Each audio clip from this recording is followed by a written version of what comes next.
Kiongozi wa upinzani humu nchini Raila Odinga leo hii asubuhi alitua katika kaunti ya Kisii inayoongozwa na gavana Simba Arati kwa minajili ya kuhudhuria sherehe ya kumkaribisha gavana huyo nyumbani, yani homecoming ceremony kwa lugha ile ya Kimombo.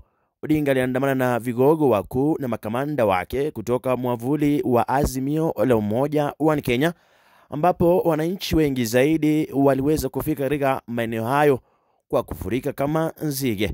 Kiongozi wa upinzani humu nchini Raila Odinga itaaminika kuwa kaunti ya Kisii ni mojawapo ya ngome zake, na hapo jana alikita kambi katika kaunti ya Nyamira, ambapo vile alizungumzia wenyeji hao. Hii ni Run Media, matukio moja kwa moja kutoka kaunti ya Kisii, eneo la Nyamache, kwa homecoming ceremony ya Simba Arati.